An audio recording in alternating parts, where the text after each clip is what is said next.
Hello everyone. आज हम linear programming problem का optimal solution big M method से फाइंड आउट करेंगे।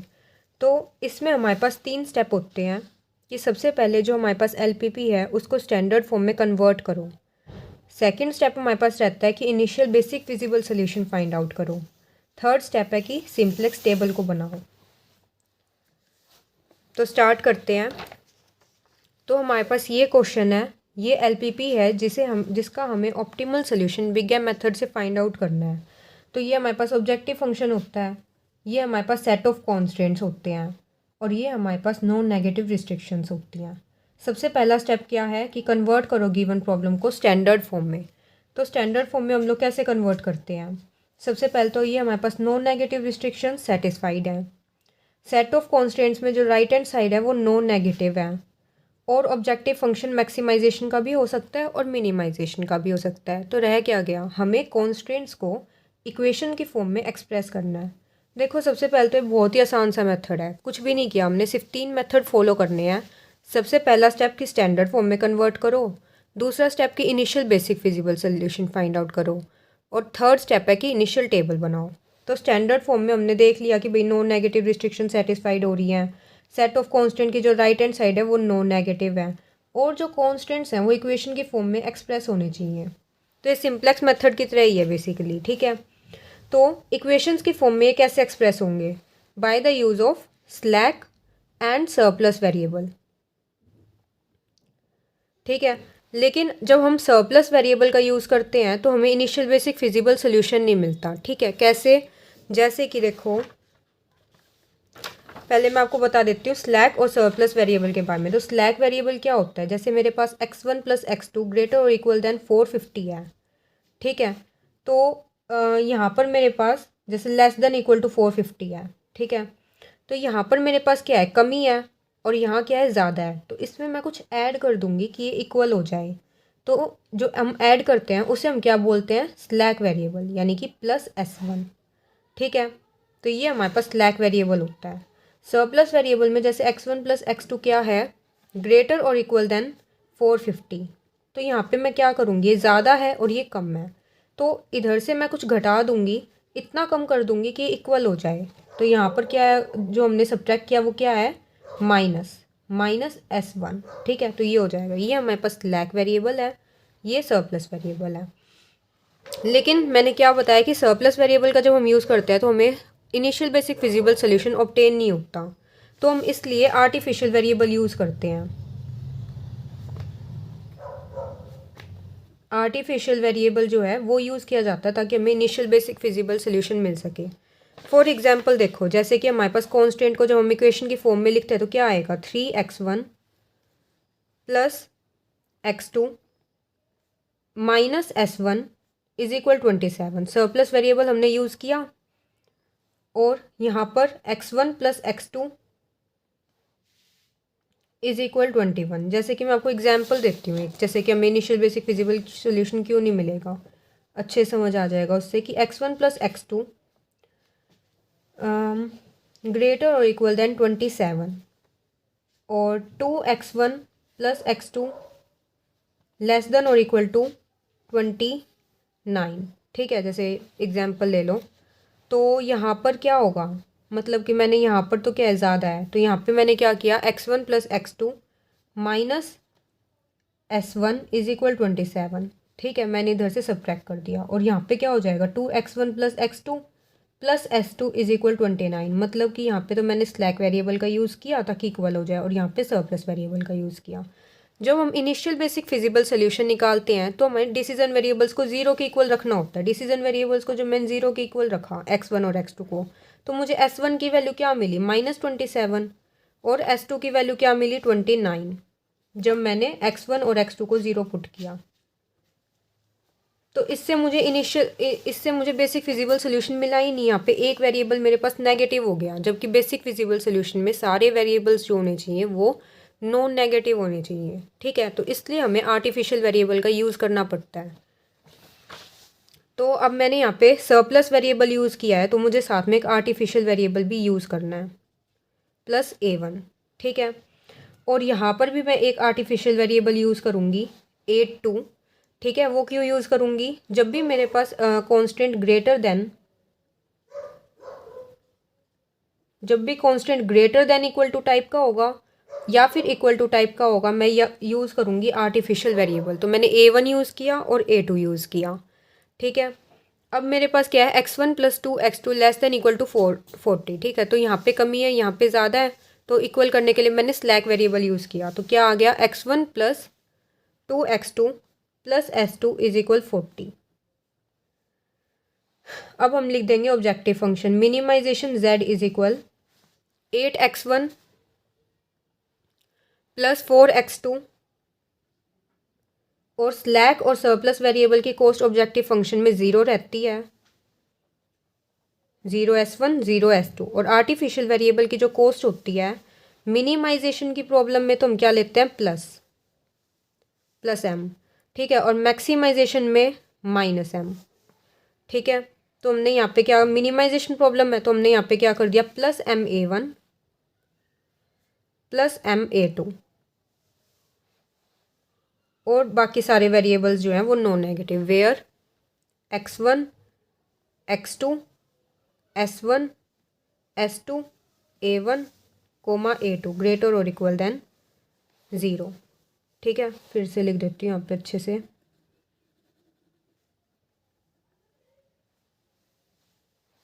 ये हमारी क्या हो गई, स्टैंडर्ड फॉर्म। अब हमें इनिशियल बेसिक फिजिबल सोल्यूशन निकालना है, तो कॉन्स्टेंट्स में अब हम किसको 0 पुट करेंगे, A1 और A2 है। ठीक है, इससे पहले जो भी वेरिएबल्स हमें दिख रहे हैं ना, आर्टिफिशियल वेरिएबल से पहले जितने भी वेरिएबल्स हमें दिख रहे हैं तो उनको 0 पुट कर दो। A1 के आगे कौन कौन है, x1 है, x2 है और s1 है। ठीक है, इनको 0 पुट कर दो, और यहाँ पे x1 और x2 है, उनको 0 पुट कर दो। तो हमने क्या किया, इनिशियल बेसिक फिजिबल सोल्यूशन निकालना है, इनिशियल बेसिक फिजिबल सोल्यूशन। तो पुट कर दो x1 x2 और s1 को 0 के इक्वल। हमें क्या मिलेगा, A1 = 27 और x1 x2 को 0 पुट किया तो A2 = 21, x1 x2 को 0 पुट किया तो s2 की वैल्यू 40। तो A1 क्या मिला, 27, A2 मिला 21 और s2 मिला 40। और इन सब पे s1 और s2 की वैल्यू तो चाहे जो हो, यहाँ पे तो 0 है ही। x1 की वैल्यू और x2 की वैल्यू हमने 0 रखी है, और A1 जो है इनकी वैल्यूज़ हमने निकाल लिया है, A1 की भी निकाल ली है, A2 की भी निकाल ली है, और S2 की निकाली थी, लेकिन यहाँ पे 0 था तो उससे कोई फ़र्क नहीं पड़ेगा। तो A1 की वैल्यू क्या निकाली है, 27m + 21m कितना हो गया, 48m। यानी कि Z मिनिमम की वैल्यू कितनी आई, 48m। तो ये मेरे पास क्या हो गया, initial basic feasible solution. Next step पे चलते हैं, वो क्या है, इनिशियल सिंप्लेक्स टेबल सेटअप करो।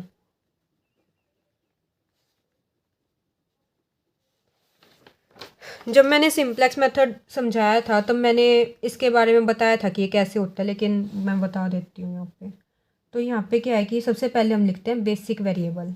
ये स्टेप काफ़ी ज़रूरी है, इसे ध्यान से देखना कि जैसे बेसिक वेरिएबल है, ठीक है, बेसिक वेरिएबल कौन होते हैं, जिनको हम 0 पुट नहीं करते, जिनकी वैल्यू हम निकालते हैं। वैल्यू हमने किस किस के निकाल ली है, A1 की, A2 की और S2 की। तो यहाँ पे लिख दो A1 A2 और S2। यहाँ पे हम लिखते हैं CB। ठीक है, और यहाँ पे हम जितने भी वेरिएबल्स हैं वो लिख देते हैं। वेरिएबल्स कौन कौन से हैं, यहाँ से देख लो, x1 x2 s1 s2 a1 a2, ये सारे लिख दो, सारे मेंशन करने हैं, x1 x2 s1 s2 a1 और a2। ठीक है, यहाँ पे आप लिखोगे CJ। x1 x2 s1 s2 a1 a2 की जो कॉस्ट है ऑब्जेक्टिव फंक्शन में वो लिखी जाएगी। ऑब्जेक्टिव फंक्शन क्या है, ये इसमें इन सब की कॉस्ट क्या है, x1 की कॉस्ट है 8, x2 की कॉस्ट है 4, s1 की कॉस्ट है 0, s2 की कॉस्ट है 0, a1 की कॉस्ट है m और a2 की कॉस्ट क्या है m, और a1 की कॉस्ट क्या है m, a2 की कॉस्ट क्या है m, s2 की कॉस्ट क्या है 0। ठीक है, वो हमने यहाँ पे लिख दिया। अब हमें यहाँ पे लिखनी है कोफिशिएंट मैट्रिक्स। यहाँ पे हमारे पास क्या आएगी, कोफिशिएंट मैट्रिक्स। कोफिशिएंट मैट्रिक्स भी आपको यहीं से मिलेगी।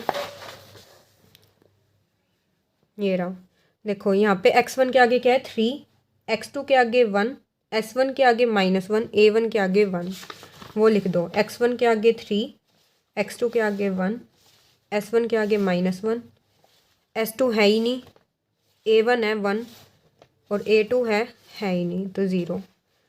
अब सेकंड में क्या है माइनस, इसके आगे x1 के आगे क्या है 1, x2 के आगे 1, a2 के आगे 1, a2 के आगे 1 और ये बाकी में है ही नहीं।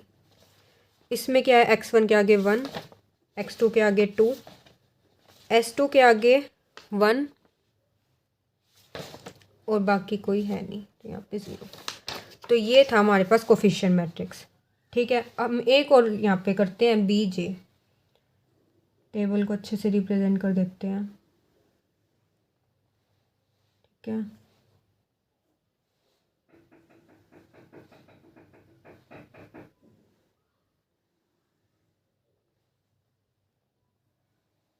और आप क्या लिखते हो यहाँ पे बीजे।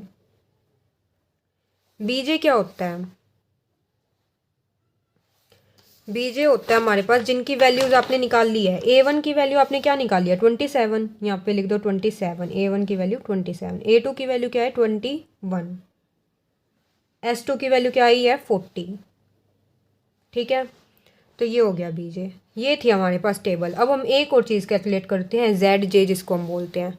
ZJ कैसे कैलकुलेट होता है कि 3 × m, इसको इससे मल्टीप्लाई करो, इसको इससे और इसको इससे। ठीक है, कोरस्पॉन्डिंग में 3m + m + 0 तो 4m प्लस कर देते हैं उन सबको हम। 1 × m + 1 × m यानी कि 2m, यहाँ पे -m, यहाँ पे 0, यहाँ पे m और 1 × m।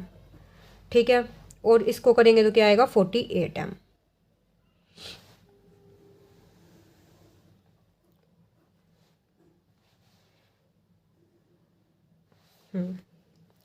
और अब हम टेस्ट फॉर ऑप्टिमैलिटी करेंगे, मतलब कि ये जो हमारे पास इनिशियल बेसिक फिजिबल सोल्यूशन है ये ऑप्टिमल सोल्यूशन है या नहीं है, इसके लिए हम कैलकुलेट करते हैं ZJ - CJ। ठीक है, तो अगर हमारे पास प्रॉब्लम मिनिमाइजेशन की है, अगर प्रॉब्लम मिनिमाइजेशन की है तो ZJ - CJ जो है ना वो सारे क्या होने चाहिए नेगेटिव। ठीक है, वो सारे नेगेटिव होने चाहिए या फिर 0। तो अगर उनमें से कोई पॉजिटिव होता है ना, अगर उनमें से मुझे कोई पॉजिटिव मिल जाता है तो मैं उधर से क्या पिक करती हूँ मोस्ट पॉजिटिव। तो मैंने यहाँ से मोस्ट पॉजिटिव पिक करना है। ZJ - CJ कैलकुलेट करते हैं हम लोग सबसे पहले। तो 4m - 8, 2m - 4, -m, 0 - 0 0, m - m 0, m - m 0। ठीक है, ये हो गया कैलकुलेट। अब क्या करना था कि मिनिमाइजेशन प्रॉब्लम है, सारे ZJ - CJ पॉजिटिव नेगेटिव होने चाहिए या फिर 0। नेगेटिव है, 0 है, 0 है, 0 है, लेकिन मेरे पास पॉजिटिव कौन सा है, लेकिन पॉजिटिव मेरे पास 2 हैं। ठीक है, इनमें से मुझे मोस्ट पॉजिटिव पिक करना है। क्या पिक करना है मोस्ट पॉजिटिव।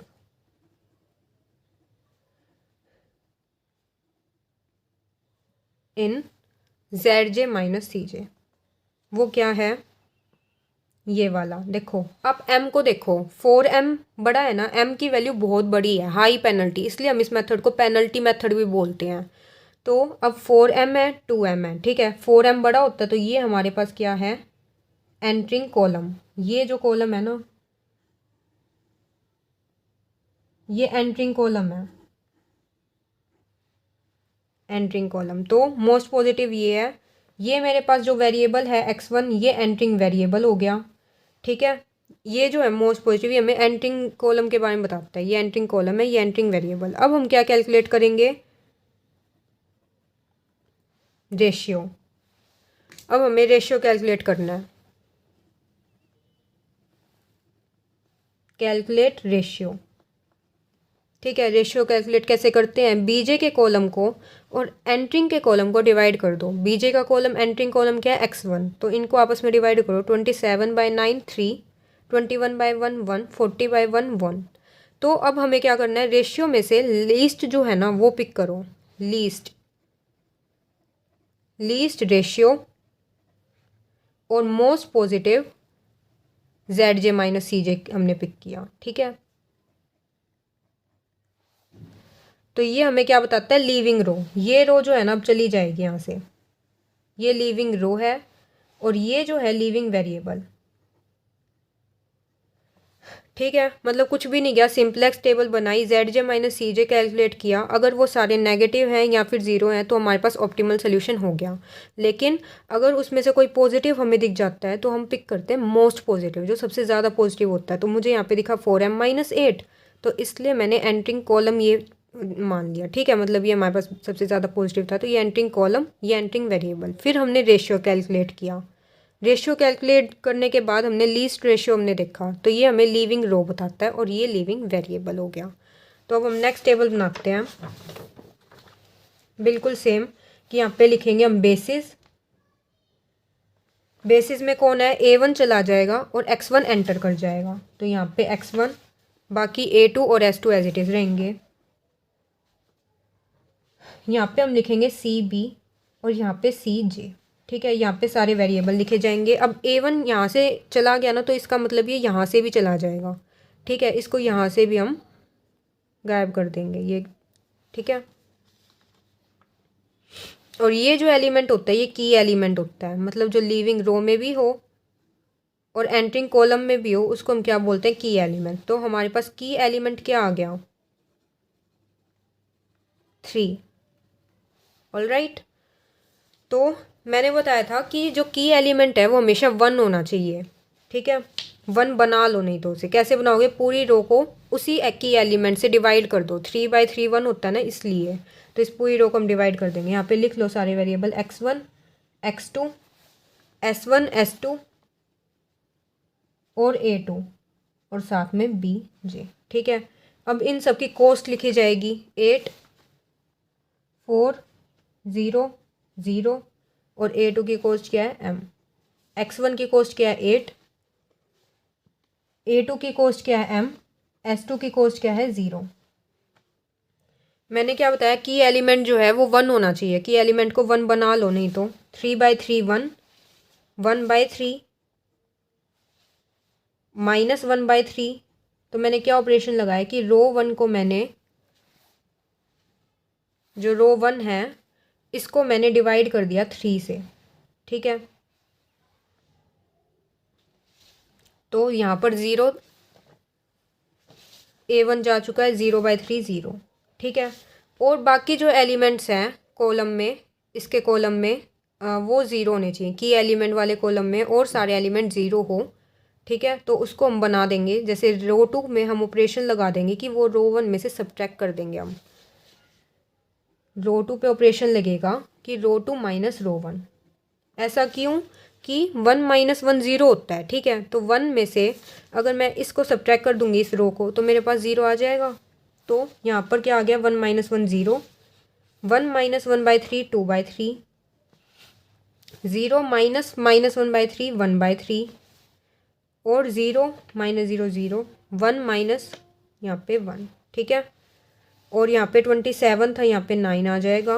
21 - 9 कितना हो जाएगा, 12। तो ऐसे करना है, ऐसे ही हमने इसमें किया, 1 - 1, यानी कि अब हम रो 3 पे लगाएंगे कि रो 3 में से भी हम रो 1 में सब्ट्रैक्ट कर देंगे।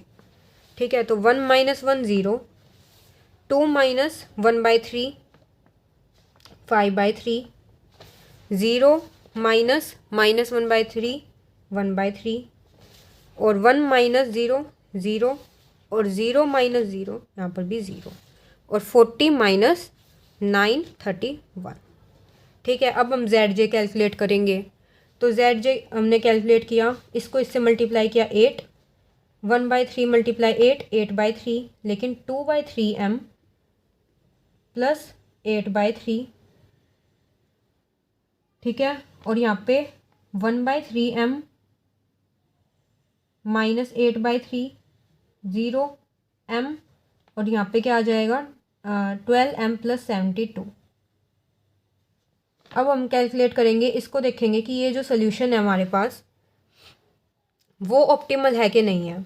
तो उसके लिए जेड जे माइनस सी जे कैलकुलेट करेंगे। 8 माइनस 8 0, 2/3m प्लस 8/3 -4 करेंगे तो क्या आ जाएगा 2/3m -4/3 और 1/3m -8/3 0 और 0। ठीक है, अब आप देखो कि इनमें ये सारे क्या हैं, ज़ीरो है लेकिन पॉजिटिव भी हैं। ये पॉजिटिव है मेरे पास ये दो, इनमें से मुझे पिक करना है मोस्ट पॉजिटिव। तो इनमें मोस्ट पॉजिटिव कौन है, 2/3m ज़्यादा बड़ा होता है 1/3m ज़्यादा बड़ा होता है, ये वाला 2/3m। तो ये मेरे पास क्या है, की एलिमेंट मेरे को दिखाएगा। की एलिमेंट कौन हो गया, x2। की एलिमेंट नहीं, सॉरी, एंटरिंग वेरिएबल, तो ये एंटरिंग वेरिएबल हो जाएगा। ठीक है, फिर हम फिर से रेशियो कैलकुलेट करेंगे। बीजे कॉलम को x2 के कॉलम यानी कि एंटरिंग कॉलम से डिवाइड कर देंगे। 9 डिवाइडेड बाई 1/3 27 और 12 डिवाइड बाई में 12 मल्टीप्लाई 3/2 कर देंगे यानी कि 18 और 31 इंटू 3/5 यानी कि 18.6 अप्रॉक्स। ठीक है, तो इसमें हमें लीस्ट पिक करना होता है। ये मुझे लीस्ट दिखाता है लीविंग रो, तो ये लीविंग रो है और लीविंग वेरिएबल कौन है, A2। और की एलिमेंट कौन बना, यहाँ से हम गए और यहाँ से हम आए तो हमें क्या दिखाई, ये वाला वेरिएबल। ये मेरे पास क्या हो जाएगा, की एलिमेंट। ये एंट्री मेरे पास की एलिमेंट है। की एलिमेंट कह सकते हो, लीडिंग एलिमेंट कह सकते हो, पाइवोटल एलिमेंट कह सकते हो। तो ये है। अब हम नेक्स्ट टेबल बनाएंगे सिमिलरली। तो ऐसे ही करके हमने नेक्स्ट टेबल बनाई तो हमारे पास क्या आ गया कि बेसिस में तो क्या है, x1 x2 और s2। ऐसा इसलिए कि हमारे पास A2 चला गया था, A2 यहाँ से गया तो हमने इसको यहाँ से भी हटा दिया। ठीक है, और बिल्कुल इसी तरह से हमने टेबल बनाई कि x1 x2 s2, यहाँ पे हमने बेसिस लिखे बिल्कुल सिमिलर मैनर में। तो हमने देखा कि जेड जे माइनस सी जे में सारे पॉजिटिव हैं या फिर नेगेटिव है। देखो ये नेगेटिव है, ठीक है, और ये ज़ीरो है। कोई भी पॉजिटिव एलिमेंट मेरे पास यहाँ पे एंट्री नहीं है। ठीक है, तो ये मेरे पास ऑप्टिमल सोल्यूशन है। तो मेरे पास ऑप्टिमल सोल्यूशन क्या आ गया, ऑप्टिमल सोल्यूशन है कि x1 की वैल्यू क्या है 3, x2 की वैल्यू क्या है, x1 की वैल्यू क्या है 3 और x2 की वैल्यू 18, s2 की वैल्यू 1 और ये क्या बताता है हमें, z मिनिमम। ये मुझे मिनिमम वैल्यू z की फाइंड आउट करनी थी ना। देखो यहाँ पे मुझे मिनिमम वैल्यू z की फाइंड आउट करनी थी, तो ये मुझे z की मिनिमम वैल्यू देता है। यानी कि z मिनिमम मेरे पास क्या है 96 और बाकी जितने वेरिएबल्स बच गए वो ज़ीरो हैं। यानी कि s1 भी ज़ीरो है, a1 भी ज़ीरो है और a2 भी ज़ीरो है। तो ये मेरे पास ऑप्टिमल सोल्यूशन है। तो बेसिकली मैंने कुछ भी नहीं किया, बहुत ही आसान सा मेथड था जिसमें मुझे सिर्फ 3 स्टेप फॉलो करने थे। सबसे पहला स्टैंडर्ड फॉर्म में कन्वर्ट करना, जिसमें मैंने सरप्लस वेरिएबल के साथ साथ स्लैग सरप्लस वेरिएबल के साथ साथ आर्टिफिशियल वेरिएबल का भी यूज़ किया। आर्टिफिशियल वेरिएबल सिर्फ मैंने 2 जगह पे लगाया, किसमें, जब मेरे पास कॉन्स्टेंट जब greater than equal to type का है या फिर इक्वल टू टाइप का है, तो मैंने यूज़ किया a1 और a2। ठीक है, initial basic feasible solution find out किया, डिसीजन वेरिएबल्स को कॉन्स्टेंट में 0 पुट कर दिया। तो मेरे पास यहाँ पे s1 को भी 0 पुट किया। ऐसा इसलिए कि यहाँ पे a1 a2 से पहले जितने भी वेरिएबल्स हैं ना उनको 0 पुट कर दो। तो x1 x2 और s1 थे, उनको 0 पुट कर दिया। तो मेरे पास a1 a2 और s2 की वैल्यू आ गई। तो ये क्या है मेरे पास, इनिशियल बेसिक फिजिबल सोल्यूशन। फिर मैंने टेबल बनाई, की एलिमेंट फाइंड आउट किया।